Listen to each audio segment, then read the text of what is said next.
Mr. McIntyre. Yeah, just hopefully quickly here. Obviously, since the Budget and Finance Committee meeting and the strongly recommended tax increase coming from our trusted business manager, Mr. Schott, there's obviously a lot of talk around the community, apparently a lot of things on social media. I was kind of expecting from that a large army of people here tonight. And then, just believe it or not, Ken, I was pleased to just see Mr. Houston in the crowd. Oh, yeah. But for those of you that, are maybe watching tonight or going to watch this later and are concerned about an increase in taxes, nobody on this board takes that kind of thing lightly. There's nobody on this board that wants to just frivolously take your money and just throw it away. All right, but I think Mr. Schott lays out very clearly that our revenues continue to go down and our base expenses, without adding anything else on, without any kind of irresponsible spending, continues to grow. I think the movements we're trying to make with the cyber charter is a positive thing. I think that goes a long way to reducing the need for a tax increase in the future. I think another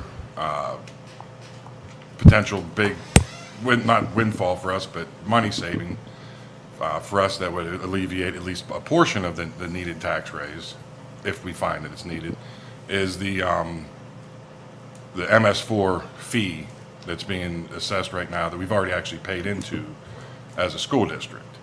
And in a second, I'm going to have Mr. Dice read language from the state code. So this is actual state law. And when he reads this, I think it's blatantly clear that legally we are not allowed to be assessed this money. So once he reads this, for those of you at home that are angry and want to show up and yell at us about a tax increase, I recommend you also contact your local council person and ask them to just walk away from this, because the state law is pretty clear. And if we are assessed this money, that's in addition to our already increasing costs. So that would in turn necessitate a tax increase on the people who are also already being, charged the fee for this MS4. And I understand that it's a necessary thing. Nobody's crazy about it. But again, I think once you hear the language of the law, I think it's pretty clear. Is that his cue? That is his cue. Bruce? Yes. We filed an action, what's called a declaratory judgment action. This is the action here, seeking the court's intervention on this question of payment for MS4. Let me read to you from paragraph 19 of the complaint. Section 7-776 of the Pennsylvania School Code provides for all school property owned by a school district shall be exempt from every kind of state, county, city, borough, or other tax, as well as costs or expenses for paving, curbing, sidewalks, in italics, sewers, and other municipal improvements.